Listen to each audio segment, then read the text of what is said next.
meu nome é Valdir Marques, eu nasci na Vila Maria em 1950. Meu pai, ele era... Vila Maria, São Paulo? É.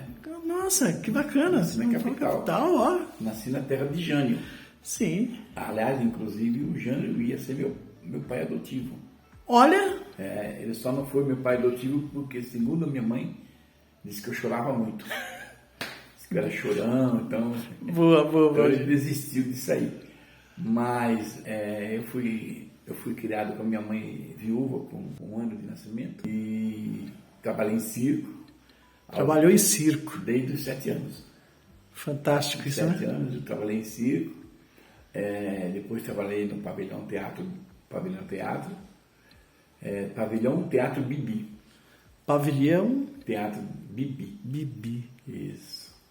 Fiz algumas viagens aí para Minas, interior de São Paulo. Isso enquanto eu estava esperando o meu certificado militar. Ah, a famosa reservista, né? Reservista, eu queria servir o exército. Eu queria servir o exército, mas como eu era rimo de família... Bacana. Aí eles me deixaram na reserva por 1 ano. E aí eu fiquei vagando esse mundo aí, atrás de circo, de teatro, essas coisas. E foi uma vida boa. Foi uma vida boa. Era um artista mambembe. Na verdade é o seguinte, em circo a gente faz tudo, né? Em circo você vai desde da montagem até o palco. E o meu forte mesmo no circo era ser contra a regra. Contra a regra. Isso, então os artistas faziam as coisas lá, punham o som, tiravam o som, estourava o trovão, enfim, essas coisas que contra a regra faz. Sei. Aí, a posterior eu fui trabalhar numa empresa em Cubatão, a Carbide do Brasil. Fui trabalhar como operador de ensacador. Isso com quantos anos já? Isso eu já estava com 20 anos. No circo sentou menino ainda? No circo foi 2 interfaces, né? No circo eu fiquei dos 7 aos 9, aí depois fiquei internado um bom tempo, porque minha mãe não podia tomar conta de mim, e minha mãe prosseguiu na vida de circo. Minha mãe ela jogava fogo, aquelas coisas. Né? Ah, tá. Malabarista, essas Isso, coisas. E aí em 59 ela me levou para São Vicente. Foi onde eu fui criado. Que é um local que eu gosto muito, São Vicente. Então o pessoal diz assim que quem não mora na capital, mora no interior, né? Não importa onde você esteja, no litoral. O lugar onde eu menos morei foi na capital. Realmente? Onde eu menos morei foi na capital. Poxa vida. Aí eu fui para São Vicente, fiquei de 59 a 83. Lá eu trabalhei na Carbide, foi o primeiro emprego fechado, depois trabalhei na Cosipa, trabalhei na Petrobras. Aí na Petrobras tive um destempero com o chefe lá e mandaram embora. E aí eu fui para os guindastes no mundo. Trabalhei em transportadora Almeida durante 3, 4 anos. Depois ingressei na Solvay. Sim. Solvay eu fui, ainda era eletrocloro, na época, 82. E fiquei lá até me aposentar. Certo? E ali comecei a fazer. Aliás, a minha vida política começou mais ou menos aí. Porque nós fizemos uma promessa de que se eu entrasse na Eletrocloro, porque a Eletrocloro é uma empresa... Era o sonho de muita gente, né? E era uma coisa sólida, né? Uhum. E eu tinha meus 2 filhos, na época eu tinha 2.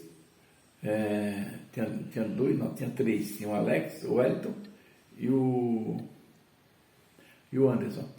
E meu sonho era criar eles de uma maneira bem firme, fazer Senai, essas coisas, né? Para não ter que seguir a vida do pai. Tem uma experiência diferente da sua. Isso, aí eu fiquei lá por 20 e poucos anos lá. Fui para ficar 4, até me aposentar. E aí o que acontece? Quando eu fui entrar lá na Eletrocloro, eu fiz uma promessa, que se eu entrasse lá, eu ia ser Papai Noel. Ah, Papai Noel. Isso é uma coisa que eu nunca contei para ninguém. Tá? Eu ia ser Papai Noel. ia comprar os presentes para as crianças, como é o 13º, e ia doar para as crianças vestido de Papai Noel. E qual foi o lugar que eu fui primeiro? Creche da Chiquita. Creche da Chiquita. Isso. Aí a creche da Chiquita lá eu encontrei as feras, Zé Leite, Valderez. E aí eu fiz aquele grupo lá, fiz aquele bem bolado, fui diretor da creche da Chiquita durante muito tempo. Chiquita é uma pessoa muito, muito legal, o seu Valdemar. E depois de algum tempo deixei de ser lá na creche da Chiquita, porque ela passou a ser da prefeitura. Uhum. Eu inclusive estava também no processo da prefeitura a tomar conta da creche, na época era o Zé Teixeira, o prefeito. E aí eu fui para Santa Teresa. E lá na Santa Teresa eu participei junto com as feras de lá, a mãe do Paulão, a dona Lourdes, o Luiz, que hoje está no interior, está no Mato Grosso, nem fala a memória, e é onde nós começamos na multimistura com a dona Luísa, lá da Profave. Então foi uma época em que eu comecei a fazer engajamento político. Uhum. Quer dizer, na verdade, não era essa a minha ideia inicial. Porém, os amigos... E também não era nem engajamento político, era mais um engajamento social mesmo. Isso, exatamente, social mesmo. Tanto é que muitas crianças que eu fui para o Papai Noel, muitas delas não sabem que era eu. Engraçado, né? Muitas delas não sabem. Porque eu ia, me trocava no banheiro da creche e aparecia trocado. E depois saía, e depois me trocava de roupa, e depois saía todo mundo. E se nós falamos dos pessoal que trabalhou no Euclor, lá na Solve do Brasil, era a elite, na realidade, do funcionário, né, do funcionalismo, porque todo mundo queria um cargo lá, né, por causa dos altos salários, E você se via assim na sua comunidade, onde você morava onde nessa época? Primeiramente eu morava em Santo André. Santo André. Lá no Jardim do Estádio. Aí depois eu mudei para Vila Euclor. Morou na Vila Euclor? Morei muito tempo lá. Mas essa vaidade nunca me norteou, não. Essa vaidade de você coroiano, essas coisas, nunca me norteou, porque para mim era um serviço como o outro qualquer. Apesar que tinha muitas responsabilidades, essas coisas. Ah, sim. Aí eu tinha na Euclor eu tinha um bom relacionamento com a chefia, como sempre tive em todos os lugares que eu trabalhei. E meu trabalho era um trabalho, como eu faço, o meu trabalho ele é assim, eu divido as tarefas com as pessoas. Sim. Porque eu não sou o senhor da verdade, então eu sempre divido. Então, eu vou fazer uma tarefa aqui, quem é o bom nessa tarefa? O fulano, então eu vou aqui fazer essa tarefa. E com eles vou aprendendo. Quando tinha alguns eventos muito grandes, eu trazia o pessoal de fora e a gente fazia as coisas fluírem, certo? As coisas fluírem. Aí o Ciro Franco, logo depois que ele foi para a reeleição, quando ele foi para a reeleição, eu ia sair candidato com ele. Na época eu ia sair candidato com ele, mas alguns amigos, eu posso citar um, por exemplo, e posso também citar Cida, me levaram para sair com o Zé Teixeira. Com o Zé Teixeira no PSDB.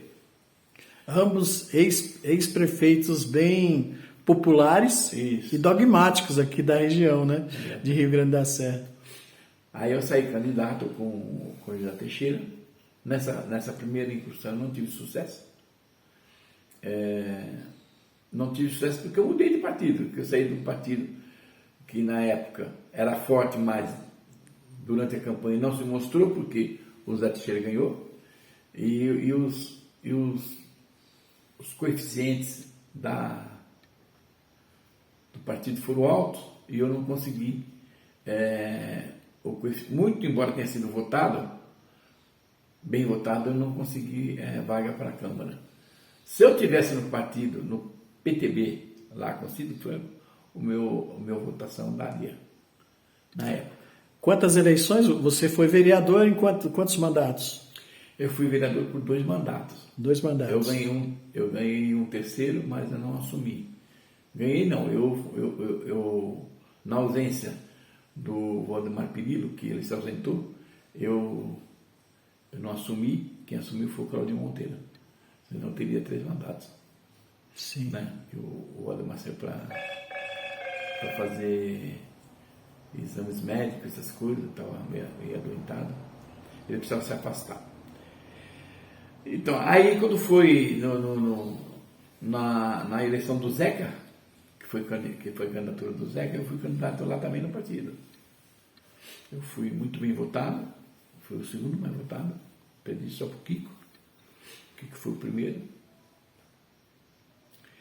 Aí a Cida foi, aí eu devolvi, eu sempre costumo dizer o seguinte, que eu devolvi o mandato para a Cida, porque foi a Cida que me elegeu, ajudou eu a ser candidato a ganhar a eleição. Entendi. Então eu devolvi o mandato para a Cida ganhou bem, e na reeleição ela não obteve êxito, e aí eu voltei a posteriori e fui muito bem votado, fui um dos mais bem votados na época. Mas embora você tenha sido eleito para 3 mandatos, o que me impressiona pessoalmente por ser seu amigo é o fato de que você sempre está no social, né?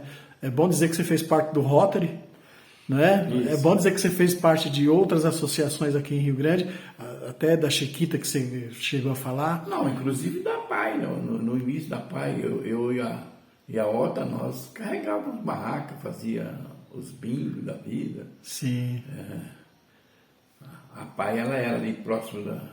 A Igreja Católica também, você esteve sempre lá participando. Me lembro dos bois de rolete.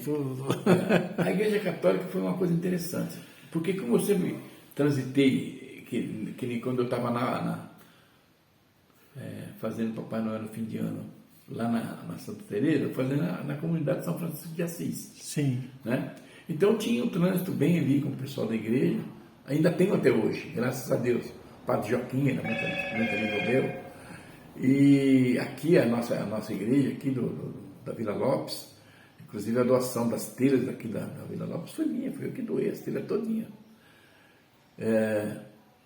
Quando teve o evento lá, que caiu o telhado da igreja, certo? Eu tinha firma de guindaste. Eu trouxe o meu guindaste, inclusive quem era operador na época era meu filho, o Wellington, e trouxe para dar o start, porque naquele momento de o que eu vou fazer, as pessoas precisam de onde pegar, né? De um norte, né? Isso. Aí antes de dispensar qualquer coisa, eu trouxe minha máquina e já fomos tendo os escombros, e aí já começou a fluir. Chamei alguns amigos serralheiros, que também faziam parte da igreja, vou dar um exemplo, o Zé Carlos lá do Parque América, e outros, para dar aquele alampo para o Padre Joaquim, né? Uhum. Aí, na época, eu já era rotariano, porque um amigo meu lá da Souve, o Sr. João Domingos, que Deus o tenha, uma pessoa muito boníssima, ele falou: Valdir, você tem um perfil de rotariano, e você vai ser rotariano. Eu falei: tá bom. Ele me convidou, né? Eu fui. Então, quando nós estávamos lá no Rotary, o Valdirista também estava no Rotary, o Mauro também, o Newton, e aí eu falei com o Padre Joaquim: vamos fazer um boi no rolete? Um boi. Não é nem um porco, é um boi. Na época nós tínhamos muita amizade com o Nélio da Estância, né? Aí o padre já adorou a ideia. Aonde nós vamos fazer? Aí, não sei quem conseguiu lá com o Zezinho, o pátio dele lá, que ele não tinha lugar melhor para fazer do que o pátio dele, porque é um lugar amplo, né? Sim, sim.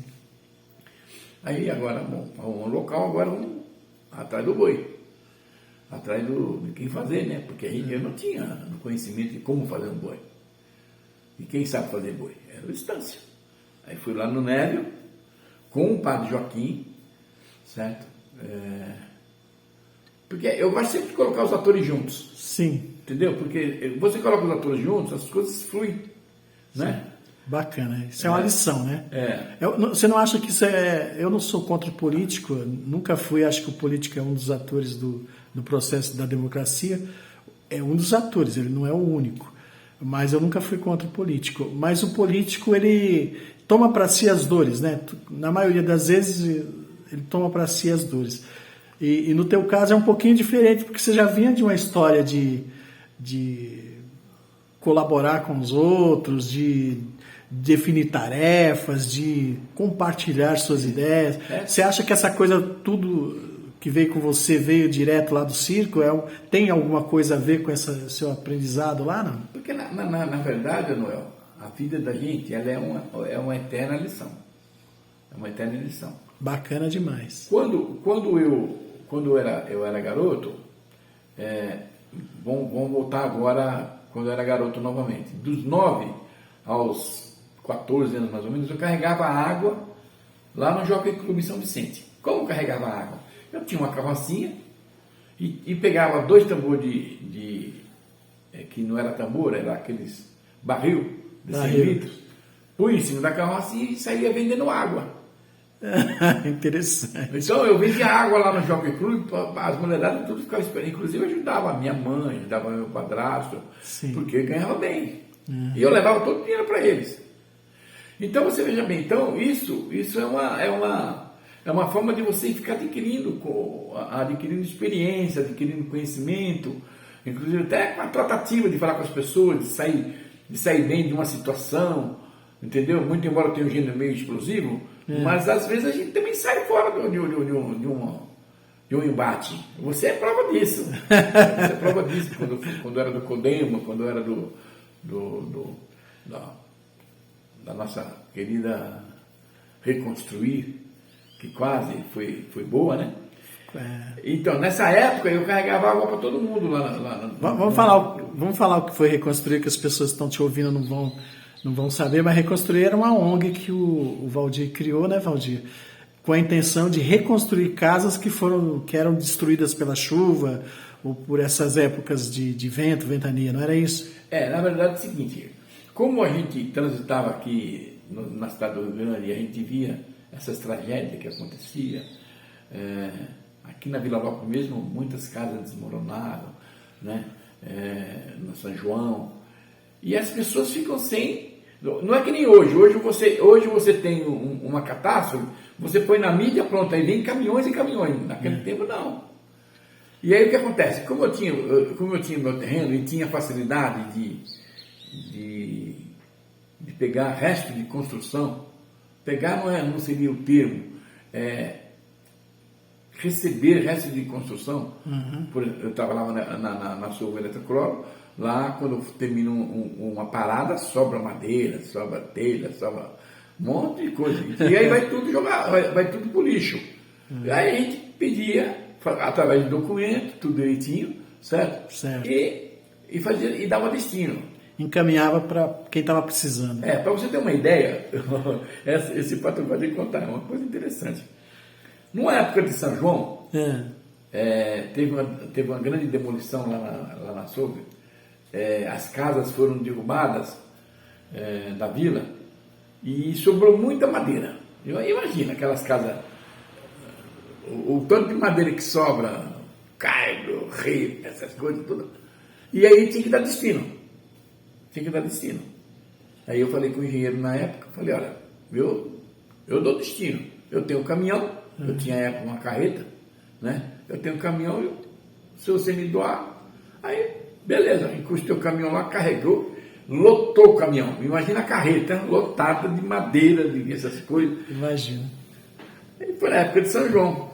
Aí eu comecei a levar para Parque América, para fazer fogueira, Vila Conde, Vila Nil. Então eu imaginei naquele dia, naquela noite, o imenso fogaréu, lógico, no bom sentido, né? Sim. Na cidade do Rio Grande, dessas madeiras que as pessoas nem esperavam, né? Porque para você fazer uma fogueira, você precisa ter madeira, e é difícil você pegar no mato. Sim. Eu tenho uma fala da minha sogra, da gente lembrando como era aqui há alguns anos atrás, uma década, por exemplo, uma década e meia atrás, como era Rio Grande da Serra, e a gente lembrava que não tinha iluminação pública, só tinha até a escola, e que a iluminação pública que a gente tinha nas épocas, ela fala para mim que é Julina, e Agostina. Isso. Isso. E ela contava que a iluminação era as fogueiras, que subia Caetano Midoli, ali a rua Caetano Midoli pro morro lá de São Pedro, e era aquele monte de fogueiras. Você lembra disso, Valdir? Lembro. Dessas festas juninas? Acho que eu lembro. Muito diferente? Conta um pouquinho pra gente. Eu sinto falta disso, porque isso é uma coisa tão grande, tão grandioso, que você imagina a comunidade, né? Que tudo tudo a comunidade, a comunidade se unindo para fazer uma festa, para fazer um quentão, para fazer uma pipoca, e aí passa aquela noite feliz. Eu me lembro muito disso aqui na igreja de São Joaquim. Quantas vezes nós deixamos madeira ali, porco no rolete aqui na igreja de São Joaquim. Eu fiz umas 2 ou 3 vezes, não me lembro a quantidade de vezes que eu fiz. Teve casa aqui na Vila Lopes que caiu, que estava por cair, que eu fiz isso aqui na minha casa, 2 porcos no rolete, para arrecadar verba para ajudar essa pessoa. Bacana. Então isso é uma coisa que é gratificante. A gente passa a vida da gente e vê que a nossa vida não foi inútil. Não foi inútil. Não, com certeza. Mas aí você também tem um relato da história, né? De como era antes e como é hoje, não é? Você tem. E aí você vê que a gente pouco evoluiu, porque eu noto assim que a grande batalha sua sempre foi pelo social. Sempre. Além da sua afirmação como pai, financeiramente, mas era um apego social, de unir as pessoas em volta de algum assunto. De um ideal. Em volta de um no ideal. No caso da Reconstruir, você fazia parte, o Mauro fazia parte, a doutora Elisa Camini fazia parte, o Silvestre lá da Pedreira fazia parte. Então, fizemos até eventos, né? Fizemos até eventos. Mas ia ser uma coisa boa. Não, a ideia era fantástica. Não, ia ser uma coisa boa. E aí eu ia conseguir muita coisa. Você imagina uma Saleve, sempre tem coisa para doar. A Dura, a própria Unipar hoje, né? Porque na verdade eles precisam dar uma destinação para essas coisas. É mais barato para eles, né? Porque não vai pagar peso de botar fora. E é reciclar, uma forma de reciclar também. É uma forma de reciclar, certo? Telha, essas coisas, tudo a gente fazia. Bacana, você falou aí da sua juventude, você vendia água. Essa de vender água eu não sabia, né? Essa é nova. Não, inclusive tem testemunha aqui no Rio Grande. Realmente. Tem testemunha aqui no Rio Grande. Uma senhora que ela tinha uma sogra aqui, que mora na tua rua. Você se lembra dela? Não me lembro. Dona Cida. Inclusive vou entrevistar também ela pro canal, pretendo fazer uma entrevista com ela. O nome dela é Cida? Ô Cida, o nome dela é Cida? É, Dona Cida. Ali do açougue? Isso. Ela era do Jockey Club, ela me conheceu lá. No Jockey Club.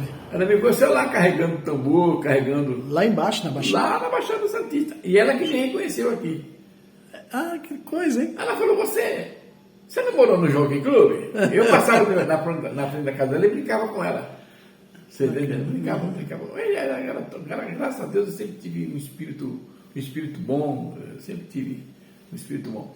E eu brincava, eu passava na porta da casa dela, porque lá era uma grande comunidade, o Jockey Club, na minha época.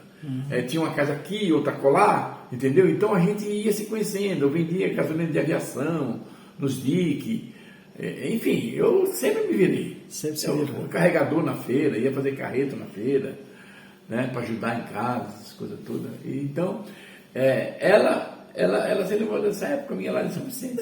Agora que você vai entrevistar ela. Vou, com certeza, vamos fazer. Vamos colocar um pouquinho na história aí, né? O que eu digo assim que o que você, a gente já falou um pouquinho da sua infância assim, e como você fez essa passagem aí que você foi secretário também? Fui secretário do esporte. Do esporte. Fui secretário do esporte.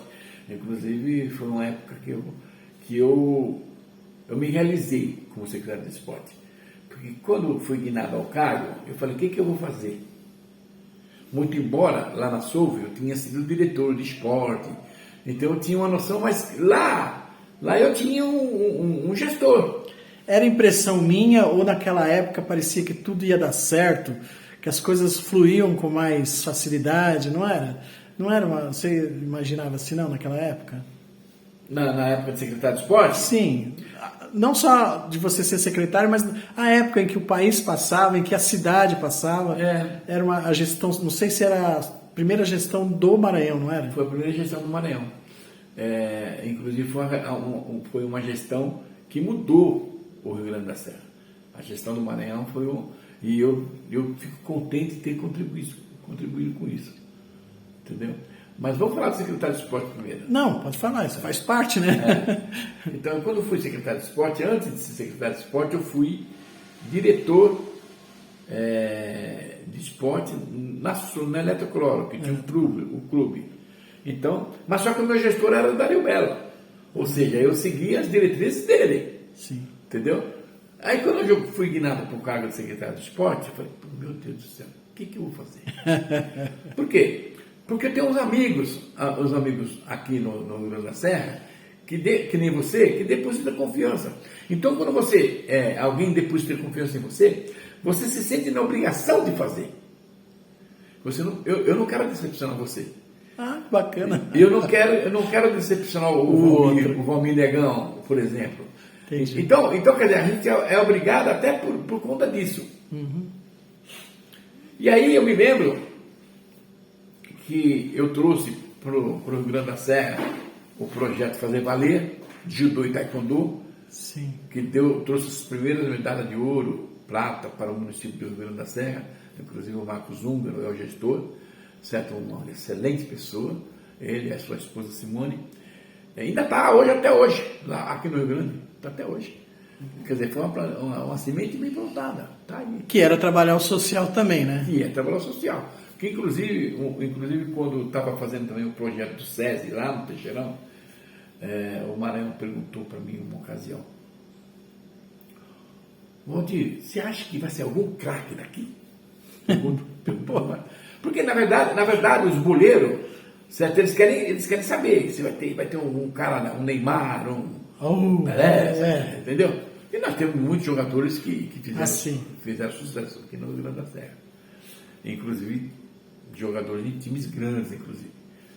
Aí eu falei para o Maranhão assim, Maranhão, se a gente não formar nenhum craque, mas formarmos um cidadão, é isso que interessa. É isso que vale a pena, né? É isso que vale a pena. E graças a Deus, esse objetivo eu consegui, eu alcancei. Certo, é óbvio que eu tinha comigo pessoas como o Carlinho Fumagalli, que era o técnico de futebol, tinha o Toninho, tinha o Gilson, que é aquilo que eu falei para você, é liderança compartilhada. É delegando, né? Delegando o poder que você consegue fazer. Se você centralizar em você erra. Então você delega. Ou não é bom na telecomunicação, ou não é. Eu preciso de alguma coisa que... Eu já procurei isso várias vezes, você para isso. Entendeu? Então a gente usa o que a pessoa tem de melhor.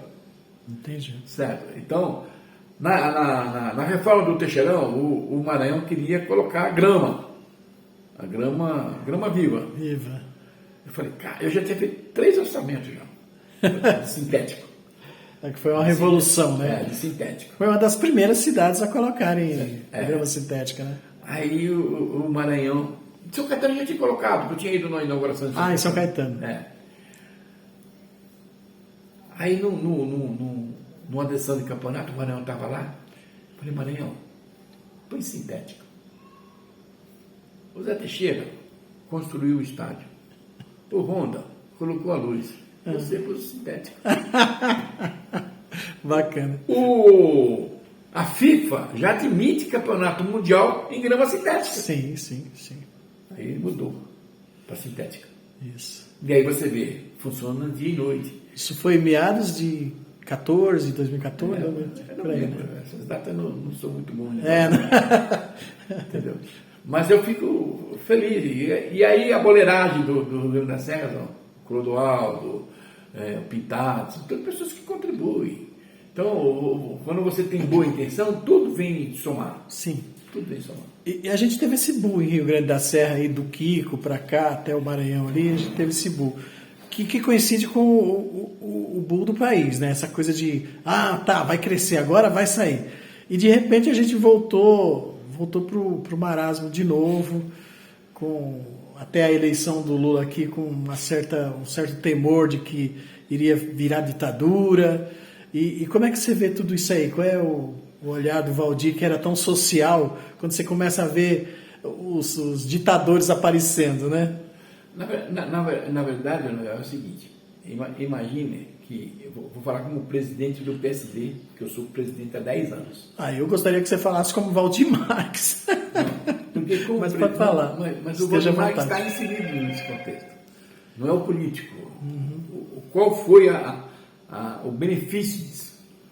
Então imagina o seguinte, o Maranhão, vamos pegar o Maranhão como exemplo. O Maranhão um dia me delegou uma meta.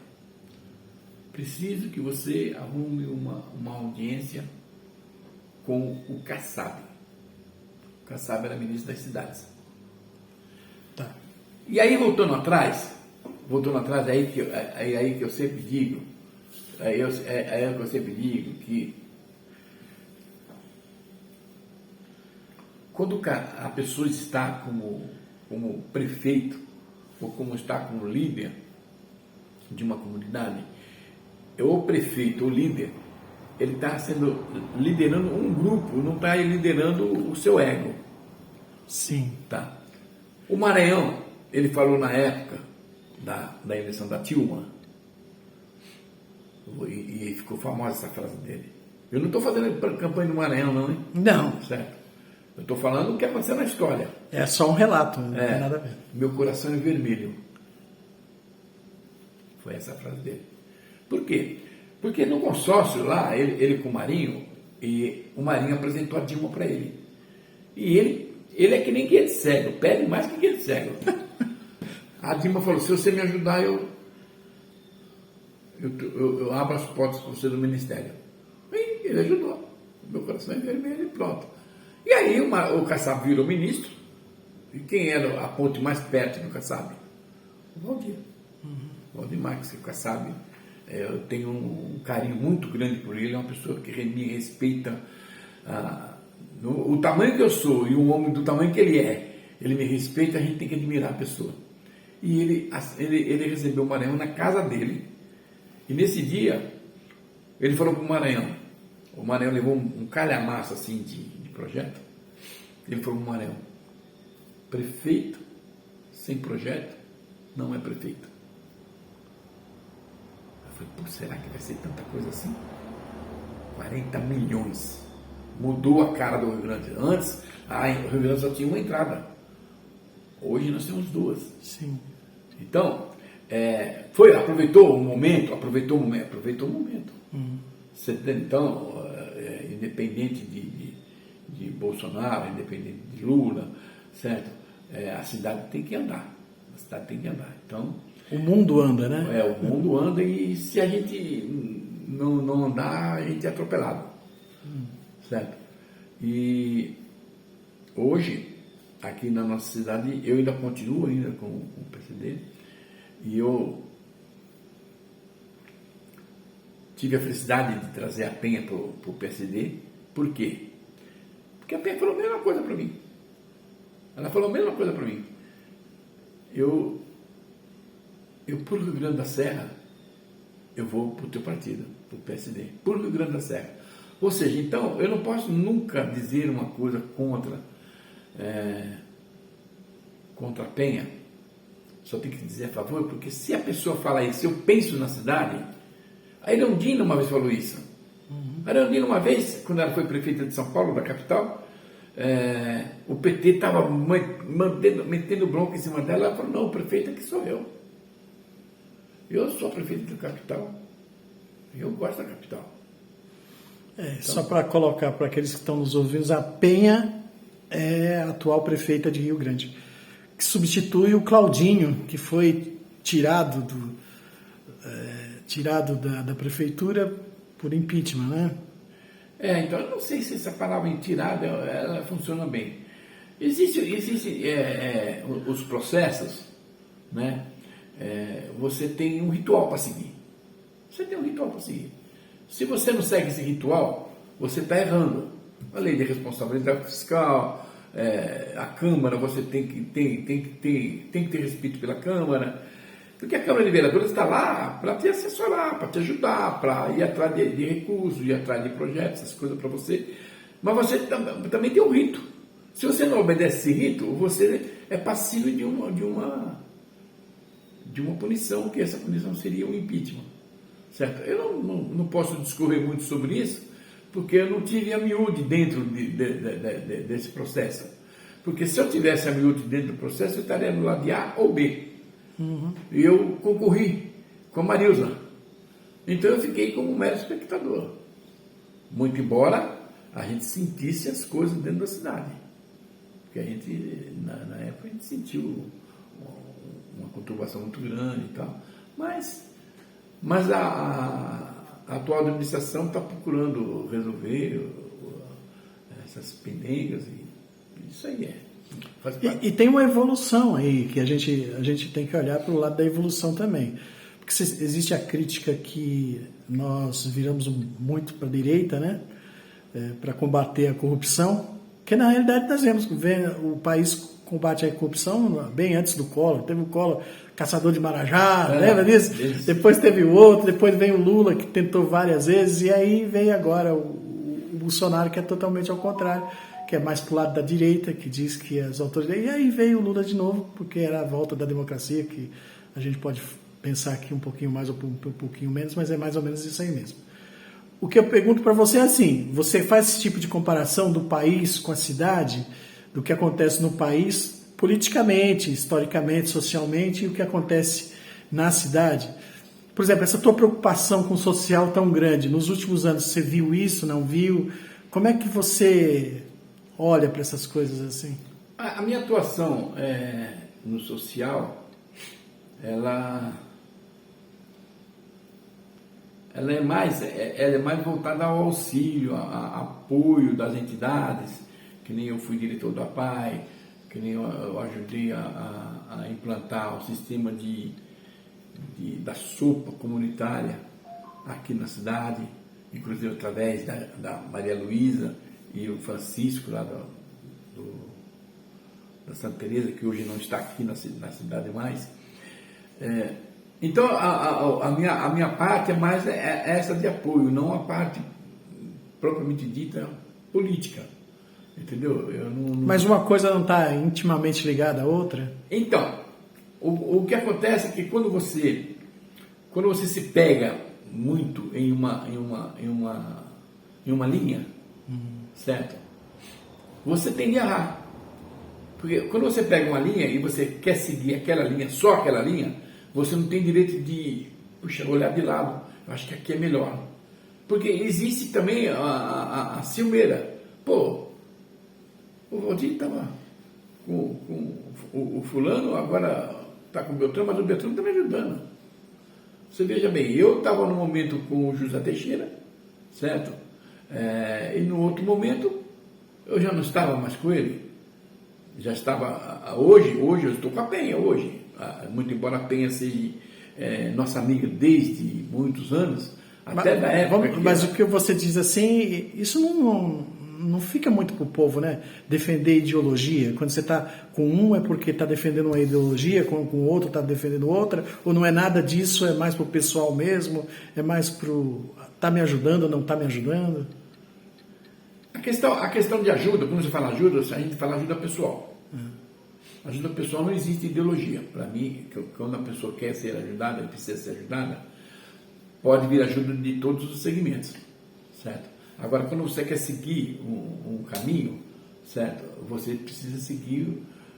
Eu, por exemplo, quando eu quero falar alguma coisa sobre o meu partido, eu sempre me reporto ao secretário. Por quê? Porque eu tenho ele como meu norte. O secretário, no caso, não é o Kassab, é o APRA. Tá, você respeita uma hierarquia. E quando você respeita a hierarquia, você tem que errar menos. Erra, mas erra menos. Porque a hierarquia ela tem que ser seguida em todos os segmentos. Então, se eu estou hoje com o PT, eu por exemplo, eu sou do PSD, certo? Mas eu também sou filiado na Associação dos Químicos. Eu sou diretor na Associação dos Químicos, que é uma linhagem completamente diferente da minha. Certo? Tem, às vezes, embate lá dentro? Tem embate. Certo? Mas eu procuro controlar. Por quê? Porque eu quero estar ali naquele meio para resolver as pendências que forem necessárias para os nossos aposentados, que eu sou aposentado do sindicato, da Eletrocloro. Uhum. Então, você precisa de transitar nesse meio. Você precisa ter esse trânsito. Mas esse trânsito não mata a sua ideologia, a sua vontade, por exemplo? Não, lógico que não. Não, esse trânsito que te dá a ideologia. Você pode conseguir as coisas tanto no partido A como no partido B, no segmento A como no segmento B. Você entende? Eu me dou muito bem com o Tartusso, eu me dou muito bem com a Luísa, eu me dou muito bem com o Edson da Prisco. Então você diria que a ideologia ela tem que ficar no segundo plano? Nesse sentido? A ideologia não pode estar à frente. Ela não pode estar à frente. Se você tiver uma ideologia, a meu ver, vou dar um exemplo para você. Que eu achei um absurdo esse exemplo. Não vou te dar esse exemplo. Eu estava na feira da Vila Conde, conversando com um aposentado. Como eu, que aposentou no mesmo ano que eu. Ou seja, todos os problemas que eu tive, ele teve. Você concorda? Então tá. Então, eu trabalhei a vida inteira para me obter minha aposentadoria. E ele também trabalhou a vida inteira para obter a aposentadoria. Certo? Só que, você é aposentado? Não, ainda não. Só que, o que acontece? Quando eu aposentei com 10 salários mínimos.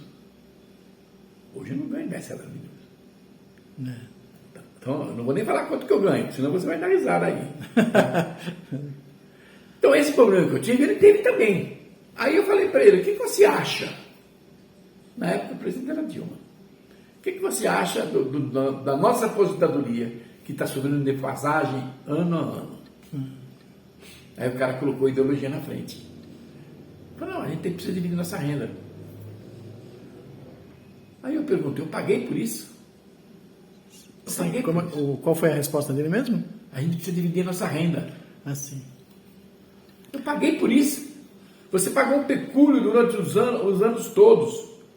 Como é que vão tirar isso de você? Sem sua autorização. Nós vivemos numa cidade que é 100% manancial, e veja, eu estou falando de um grupo social bem maior, não só do grupo dos aposentados, mas nós vivemos que é 100% manancial, ela carrega um potencial de água muito grande, mas ela é uma cidade pequena, com 50 mil habitantes, e na divisão, no pacto social, ela não recebe quase nada. Não é? Mesmo com toda essa... mesmo com toda essa importância que ela tem para o entorno.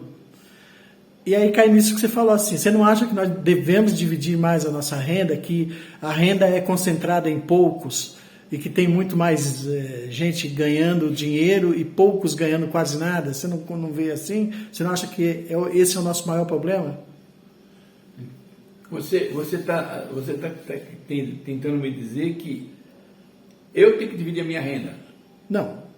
O que eu estou tentando te dizer é que a renda que tudo que nós produzimos, o PIB, o Produto Interno Bruto, tudo que nós produzimos, tudo que nós criamos sendo como renda, ele é mal distribuído. Chega para muitos, são poucos ricos e muitos pobres. E no meio aí uma classe média que a gente não pode mentir, teve 8 anos que cresceu bastante, mas que agora está diminuindo de novo, voltou o processo.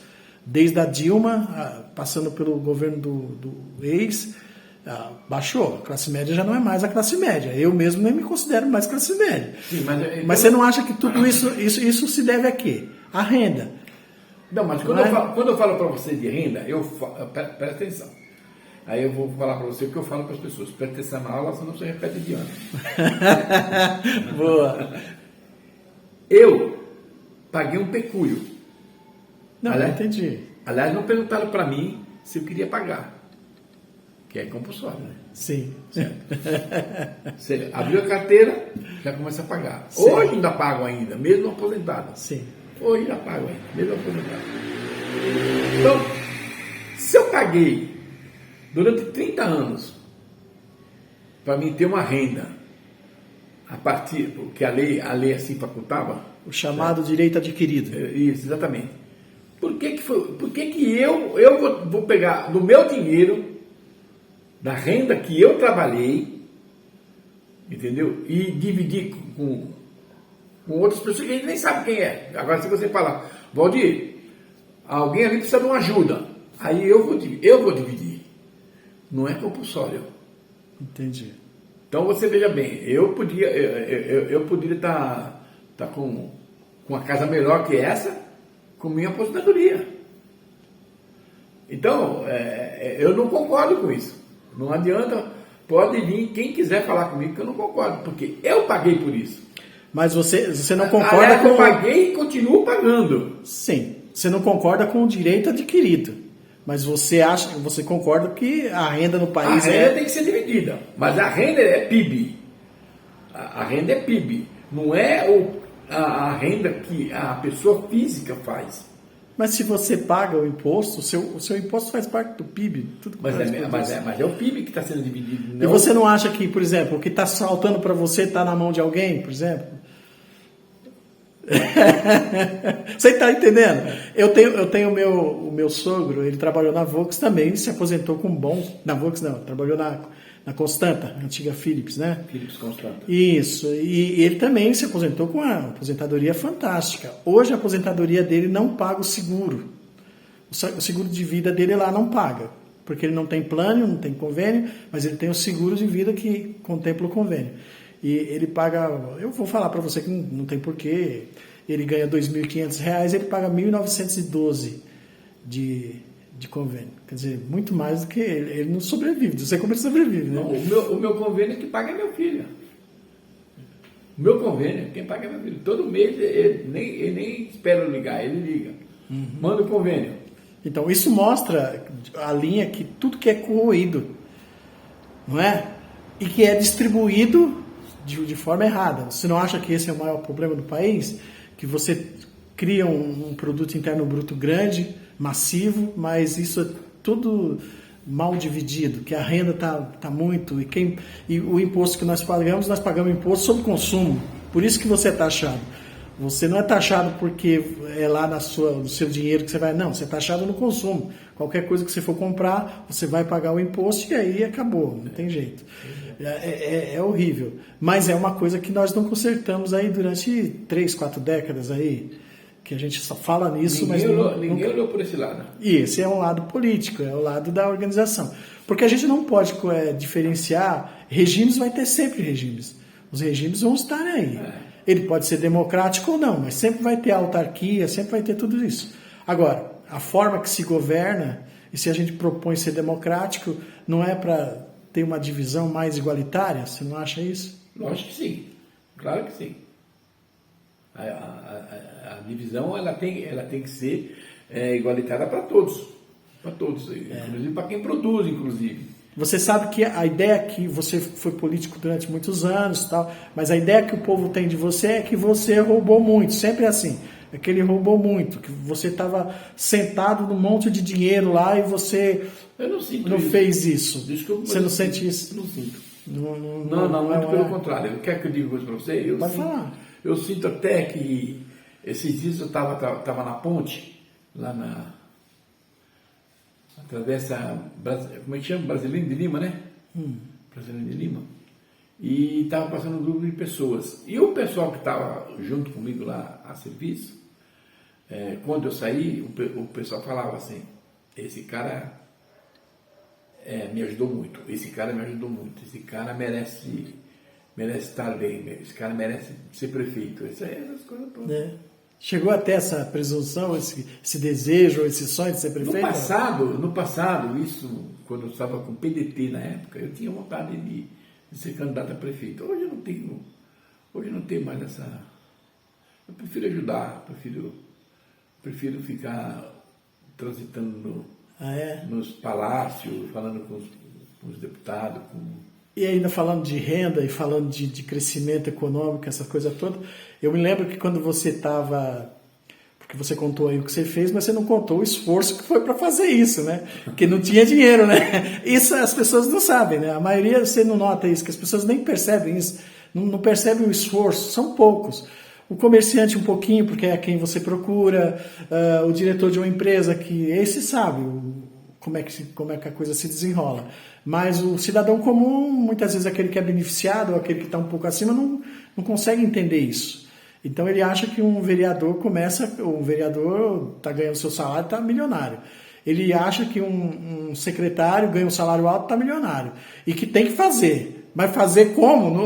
Não, se ele ganha salário alto, deve ter muito dinheiro na prefeitura para fazer. Mas a gente sabe que não é bem isso, né? Na verdade, as pessoas querem o serviço, mas esquecem que as pessoas que estão lá executando o serviço são pessoas assalariadas. Elas precisam receber para isso. Sim. É como uma empresa. Uma empresa tem seu diretor, tem seus encarregados, tem seus mestres, tem seus funcionários, tem os seus ajudantes. Então, uma prefeitura também é assim também. Então, se o secretário ganha X, é porque é esse X que foi determinado. O vereador ganha isso, também é o que foi determinado, porque eles têm que receber. Porque, afinal de contas, eles têm uma família também para custear. Tem uma família que quer estudar, tem um filho que vai para a escola.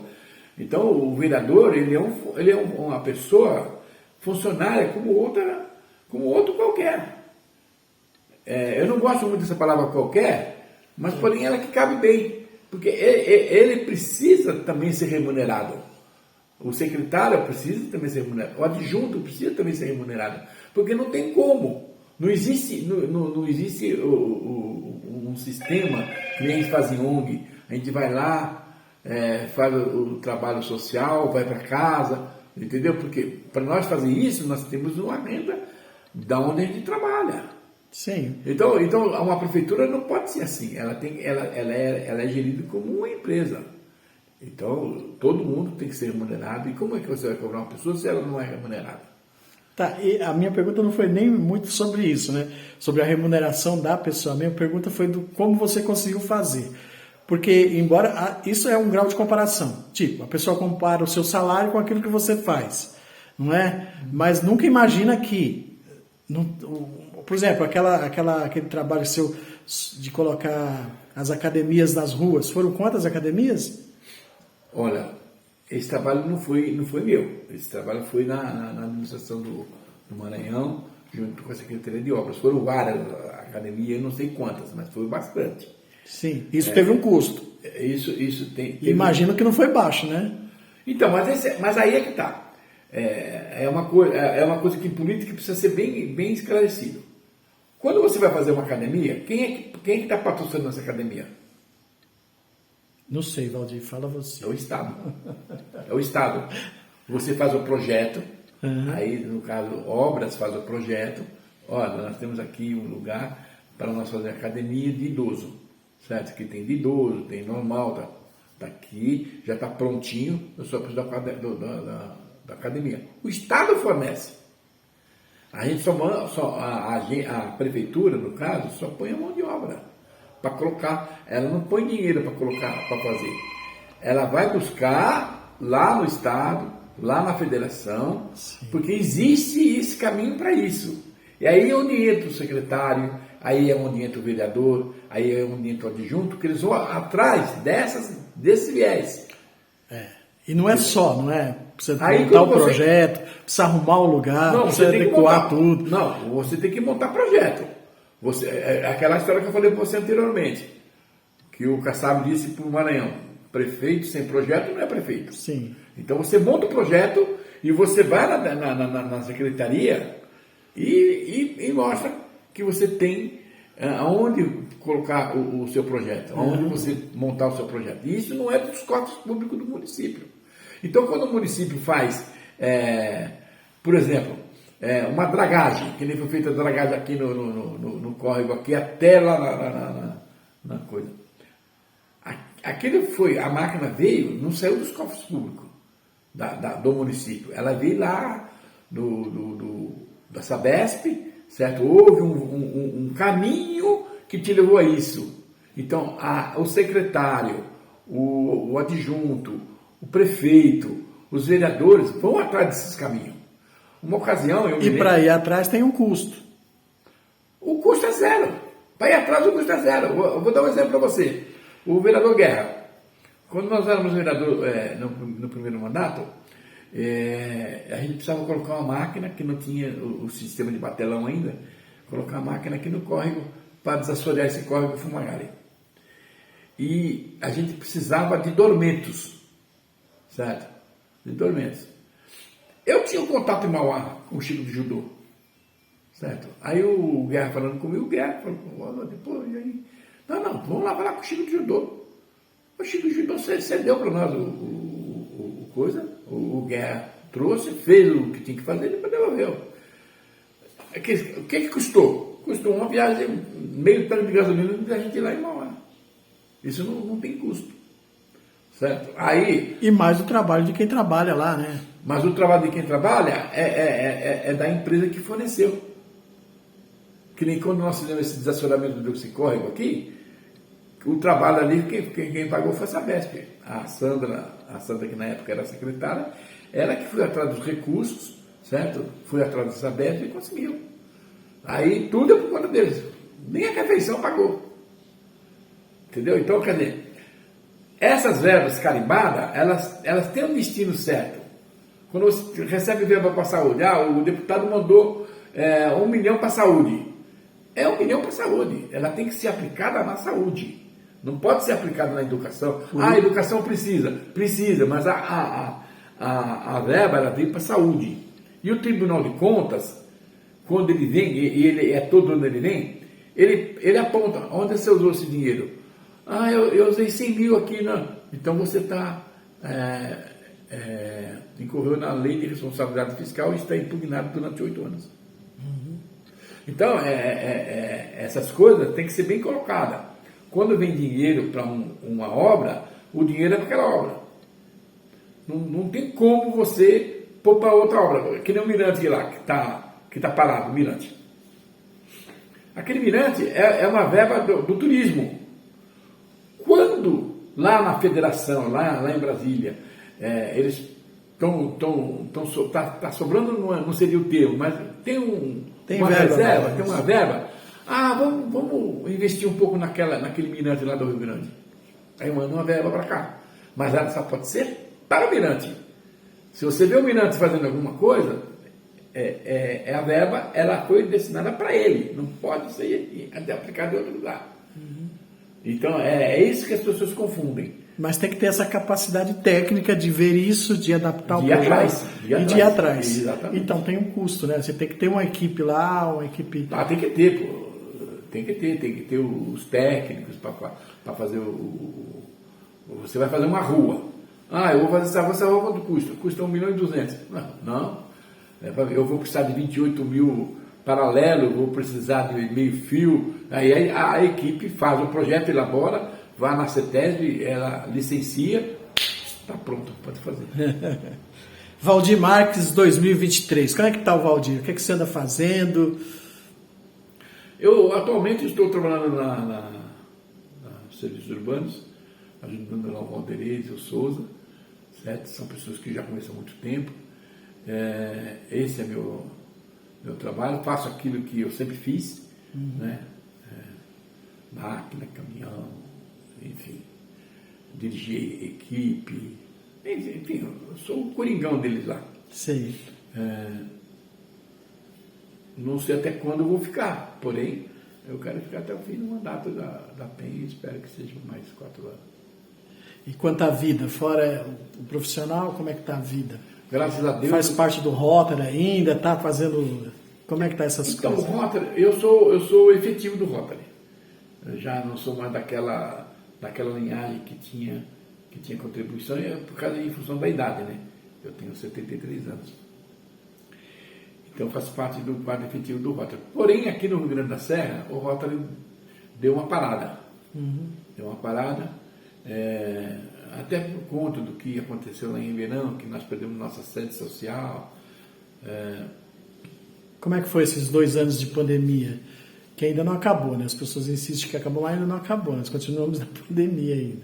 Então, na pandemia eu peguei a danadinha, né? Eu fiquei 15 dias internado. Deu um sufoco aí para a Cida, deu um sufoco para meus filhos, ficaram tudo preocupados. Mas eu sabia que estava bem. Eu sabia que estava bem.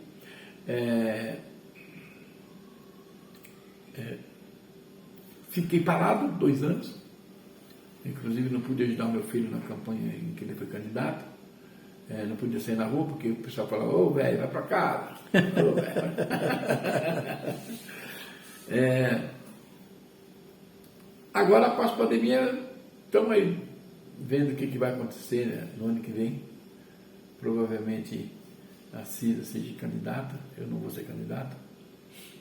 Vou só ajudar só o pessoal e vamos ver o que vai acontecer. E continuo no social, se precisar, né, vamos fazendo o que precisar fazer. Esses 2 anos de pandemia e de reclusão, você acha que afetou muito o social, os trabalhos sociais? Afetou muito, demais. Demais. Se você analisar a parte social, as pessoas que são envolvidas, a grande maioria delas tem acima dos 40 anos. Né? E era realmente o público-alvo. Então houve uma queda, você vê que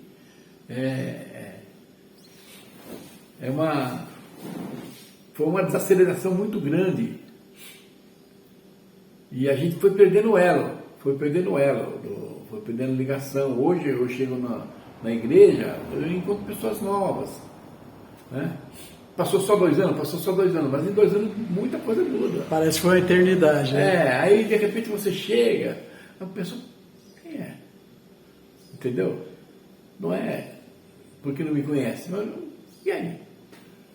Porque perdeu aquela correria do dia a dia, certo? O pessoal vem menos na minha casa hoje, que vinha quase que frequentemente, né?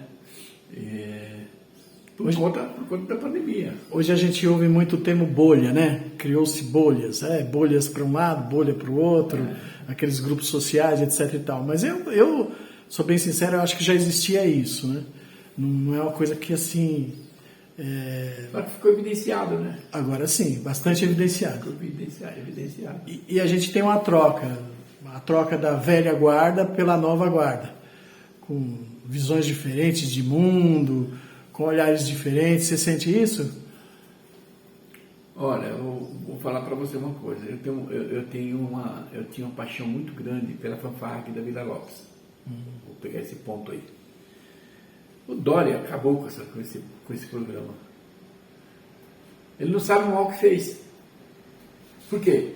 Porque nós deixamos de nos reunir em torno de ver as criançadas tocando, os pais olhando, os pais admirando, meu filho toca uma corneta, meu filho toca um bumbo, os meninos que eram meninos no passado, hoje são professores, certo? Fazia esse intercâmbio. Então, eu sinto muita falta disso. E por conta disso, eu até acho que o Ataíde também senti muita falta disso também. O Ataíde foi uma perda. Aliás, o canal vai ter um vídeo contando a história do Ataíde e fazendo uma homenagem para ele, porque eu acho assim, esse vídeo aqui é uma homenagem a você também, porque eu acho que a história precisa ser resgatada e o canal, o YouTube, as mídias sociais estão aí para isso, mas a gente não usa muito para isso, né?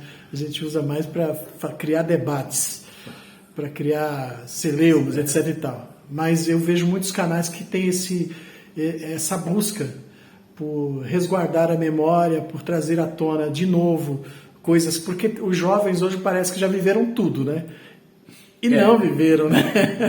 Não viveram, eles vão ver o mundo mais lá à frente. É isso. Puxa vida, quanto tempo eu perdi.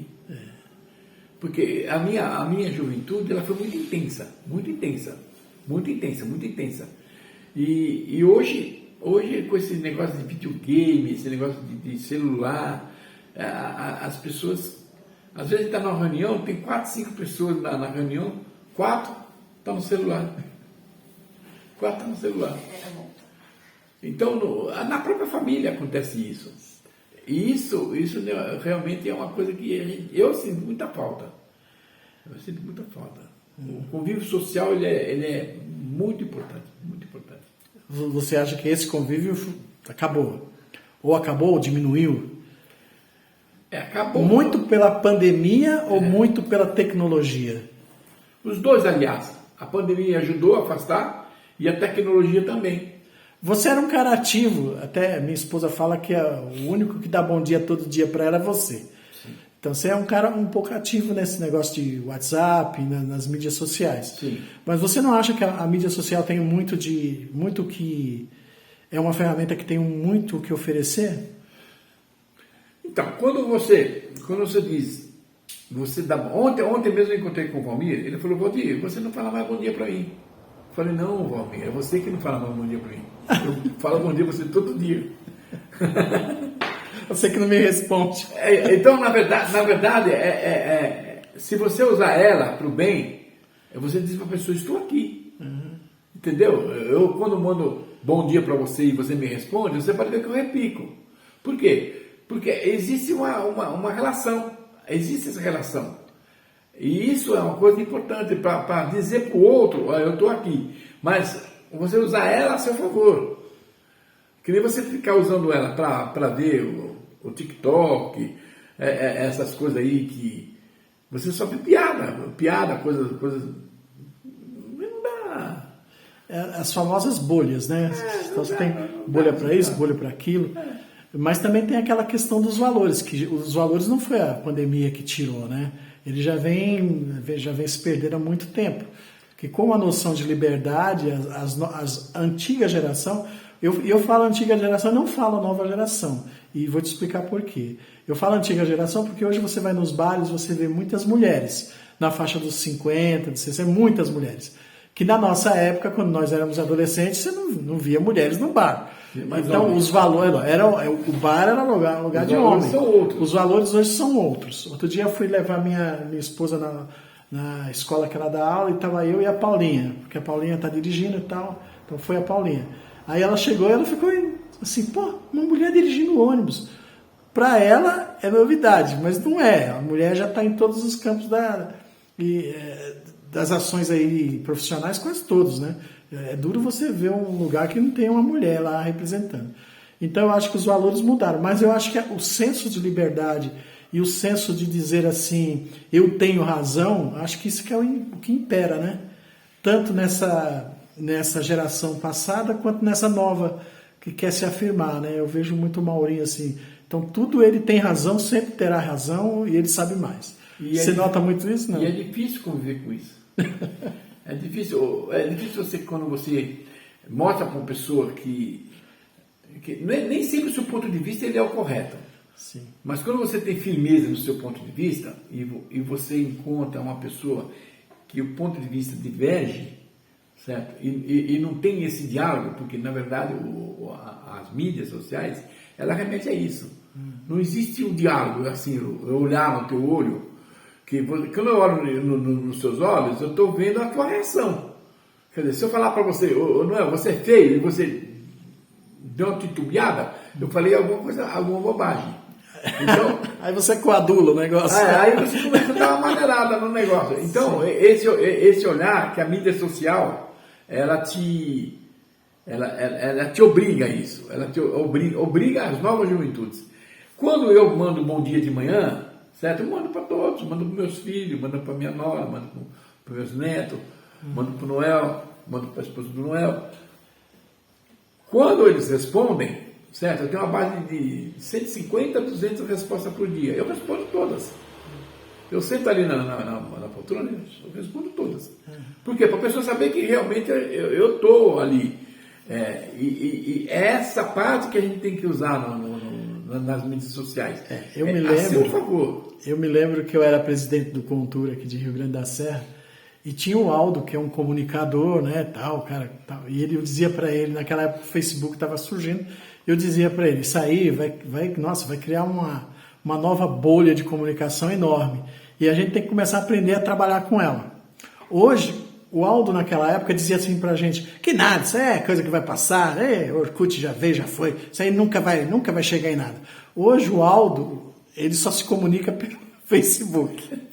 Só se comunica pelo Facebook. E muito bem, né? E muito bem. Bom, aí é outra história. Mas vamos lá, ele se comunica pelo Facebook. Só que assim, foi um cara que caiu, porque ele não acreditava na plataforma nem no jeito de se comunicar. Você hoje, nós tivemos até uma eleição aqui decidida por Facebook, pelas mídias sociais. Que foi a última que você participou agora da Marilza, né? Isso. E que o Claudinho ganhou. Você se surpreendeu muito com esse cenário? Como é que você viu essa coisa da mídia social poder mudar a história de um município, da internet, do acesso à comunicação, à informação, mudar as pessoas? Na verdade, as mídias sociais, eu me lembro quando ela começou, na época do Kiko até. E o Kiko já dizia na época que o mundo ia se render ao Facebook. Aí o que acontece? Veio a explosão das mídias sociais, que é um pouco acima do Facebook. Que aí o Facebook até quase ficou um pouquinho afastado da conversa. O Face está junto, né? Porque do Face veio o WhatsApp, do WhatsApp veio o TikTok e assim por fora.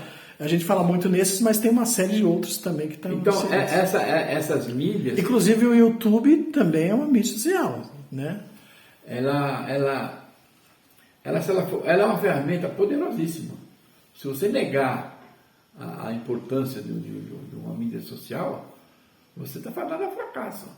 Então, o caso do Claudinho, quando ganhou a eleição, certo? Mas nós tivemos também o Akira também, que foi... Sim, o caso não é nem o Claudinho, que se a gente for olhar nas eleições anteriores, ele teve quase o mesmo número de votos. Então. O grande fenômeno aí foi o Akira, que saiu lá de uma terceira, quarta posição, usando só as mídias sociais, e chegou a segunda e por pouco não passou. Então, aí é que está. Então, quando nós fomos agora para outras campanhas, nós temos que dar realmente o devido valor a isso. Hoje não é mais pintar muro, hoje não é mais dar camiseta, hoje é ter gente aqui, ó, nesse aparelhinho aqui, dando a mensagem e mostrando para as pessoas as tuas ideias. E tem que mostrar de uma maneira que a pessoa não te bloqueie. Porque se você for muito taxativo, a pessoa fala, putz, esse cara é chato. Não, mas tem gente para isso. Tanto tá aí o Bolsonaro, né? Não, vamos ser sinceros. Eu acho que tem gente para tudo. Acho que são as famosas bolhas. Elas ficaram bem visíveis, porque antes você olhava, era só pessoas. Hoje não. Você sabe que lá tem os evangélicos, lá tem o cara que é estudado, lá tem o cara que não é. Né? Tem operador de MOOC? Tem, com certeza tem sim. Então lá tem essas várias bolhas que juntas formam uma grande bolha da sociedade. Aí a minha pergunta volta aqui para você, a gente já vai terminando aí, que já está mais de 1 hora, o papo está tão gostoso que o tempo passou rápido demais, né?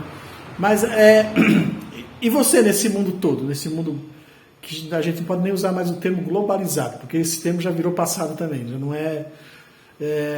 nesse mundo, como é que você se vê depois de pandemia? Como é que você faz esse olhar teu para o mundo, para o Rio Grande, para o mundo, para o teu ciclo, para a sua bolha, para bolhas maiores?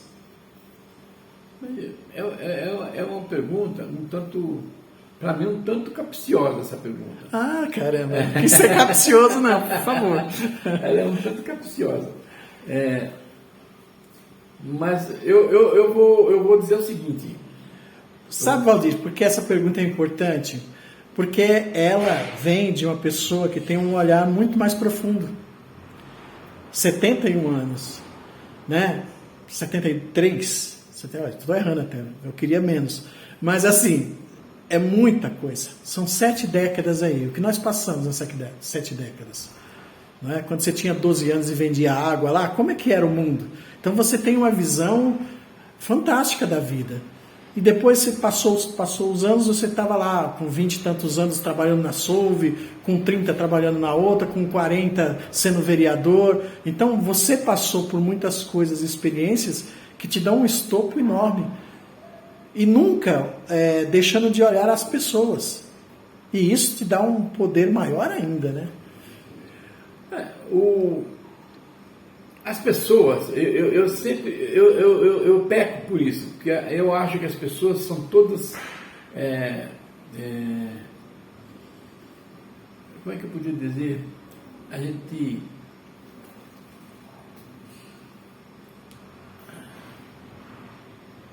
É difícil de você... Esse silêncio disse muito.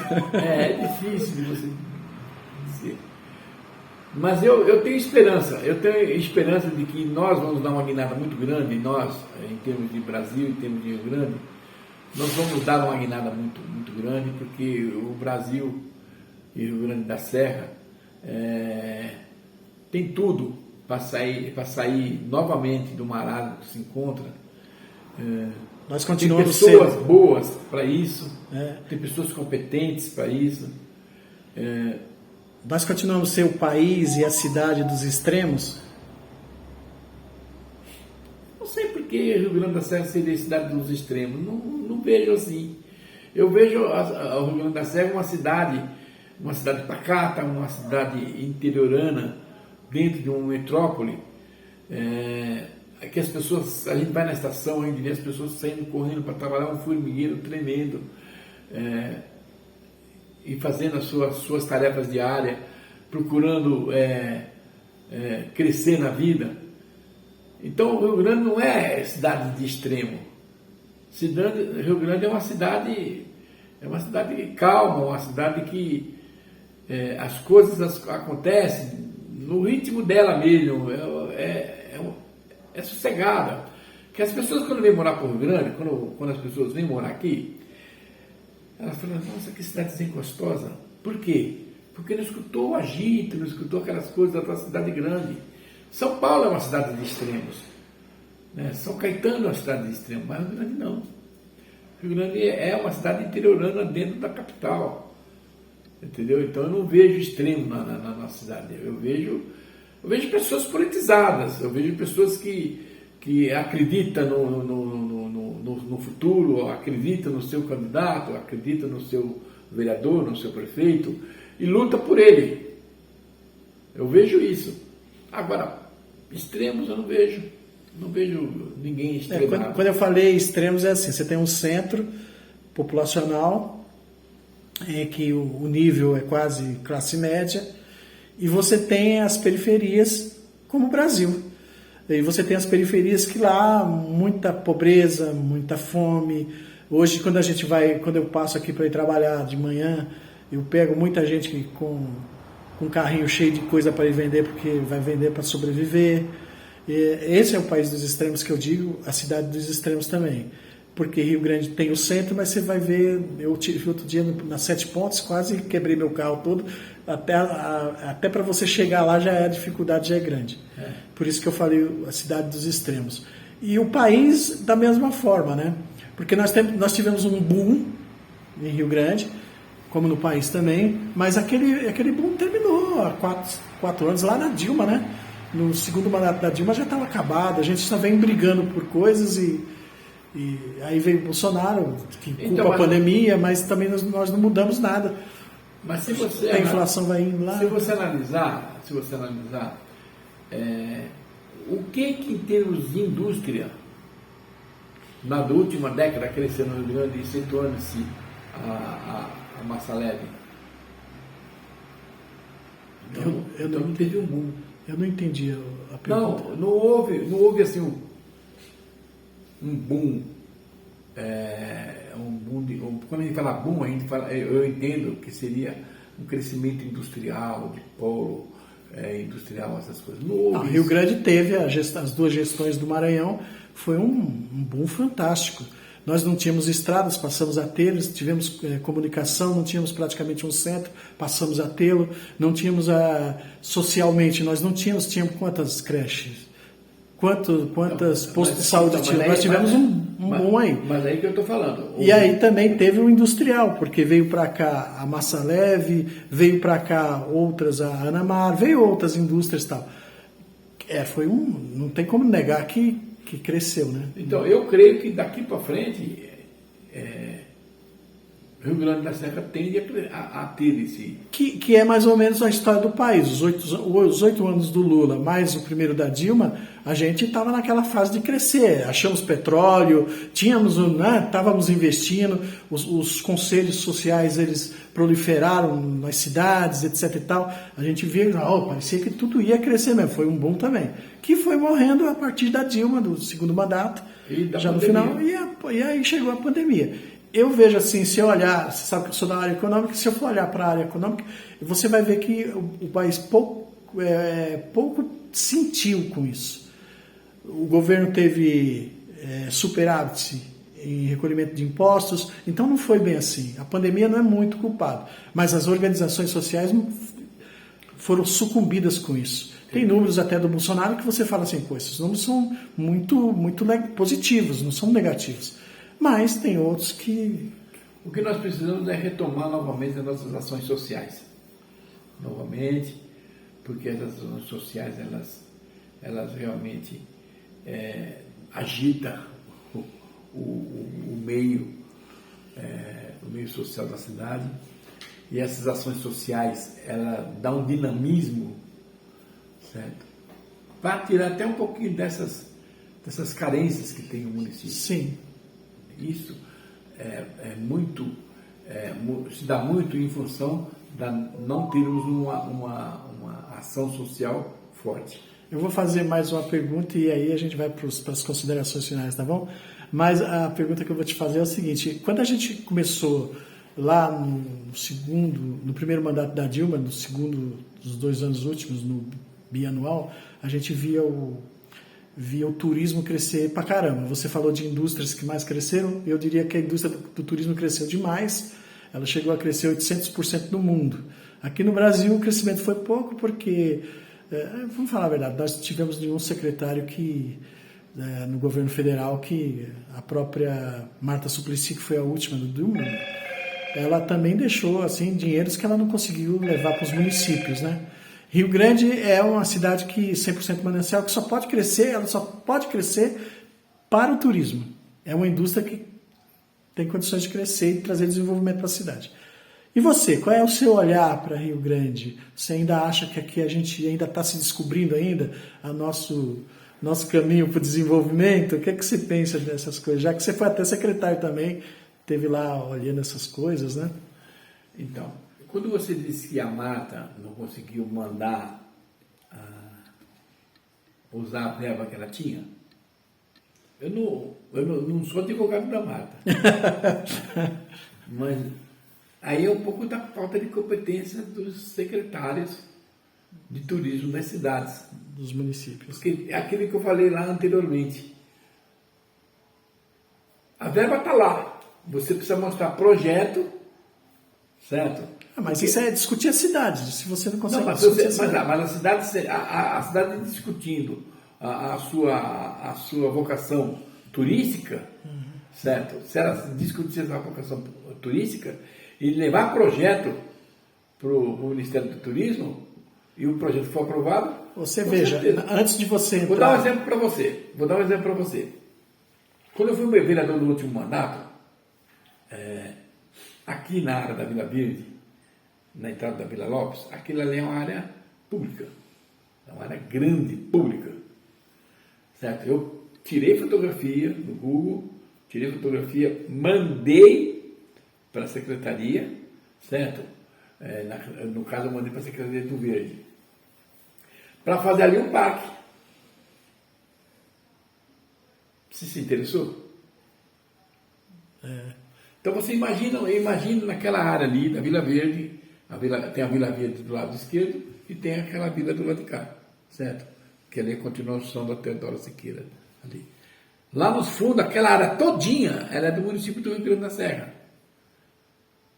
Então, vamos imaginar que a Marta fosse secretária nessa época do turismo lá. Por que não levar esse projeto para ela? Lógico, o projeto bem elaborado, que aí é as cabeças pensantes, né? Vai fazer, tá. A ideia é essa, vamos fazer. Então, essa vocação do turismo para a cidade do Rio Grande, eu acho que precisa ter alguém que fale, é isso aqui. É isso. No passado, o Mauro queria fazer um teleférico. Inclusive, foi levado até para Copina, que na época era candidato, para sair do morro lá do Parque do Governador. Sim. É uma ideia. Sim. Você vê, é uma ideia que você vê. Imagina um teleférico saindo de lá, passando por cima da empresa e parando lá na quadra municipal. Na entrada, né? Não, na quadra municipal. Na quadra municipal, que eu, como secretário, recebi ordem para demolir ela. Eu ajudei o projeto, né? Eu ajudei a fazer esse projeto. Aliás, a ideia era que fizesse um porto. Tinha a água, né? Fazer um espelho d'água e que tivesse um porto, que no porto a gente poderia colocar um teleférico subindo até o morro lá, que era uma coisa legal. A ideia da gente era mais uma vocação. E trazer, agregar a economia, trazendo lojas, algumas coisas assim, naquela faixa que ia ser o segundo parque linear, né? Isso, exatamente. Entendeu? Então foi essa a nossa ideia. Quando a gente conversou com o prefeito, a gente pensou nisso aí, colocou no papel. E o Mauro quis trabalhar, mas também não soube trabalhar da forma que eu pensei. Então você vê que é absurdo. Falaram para você, Valdir, nós vamos desativar essa quadra, nós vamos derrubar ela e vamos fazer uma polícia militar aí. Falei, por quê? Corpo de bombeiro, né? Não, polícia militar. Falei, por quê? Ai, meu Deus do céu. Para combater as drogas. Falei, então nós estamos perdendo para as drogas. Sim. Nós estamos perdendo, não pode fazer isso. Nós temos que agitar esse negócio aqui, tem que agitar. Você entendendo? Subi no telhado lá, coloquei telha, pintei, bordei, e meu mandato daquela quadra era ativa. Sim. Porque nós não podemos perder para as drogas. Sim, é uma ferramenta. Porque isso é um jogo de puxa. Eles puxam para lá, a gente puxa para cá. É assim. É a vida inteira assim. É uma visão legal essa aí. Eles puxam para lá, você puxa para cá, é verdade. Valdir, 1h30 aí de entrevista, vamos para as suas considerações finais? Eu agradeço você ter pensado em mim, não sei porque você achou que eu tinha alguma coisa a acrescentar no seu canal. 1h30, não tem o que acrescentar, e ainda dá para fazer mais ainda, né? A conversa é longe aqui, como não tem? Tem muito o que acrescentar. Eu estou aqui, não, você precisar de ajuda para o canal, precisar de alguma outra situação, estou aqui para te ajudar. Eu fico feliz em contribuir com você. Espero que você tenha sucesso nessa nova empreitada, porque é legal a gente saber que pode contar com alguém que está voltado para essa área do YouTube. E vamos para frente que atrás de gente. É isso aí. Obrigado, Valdir. Agora sim você vai fazer um cafezinho para nós. Curta dando seu like, compartilha para os seus amigos, se inscreva no canal, acione o sininho para novos vídeos.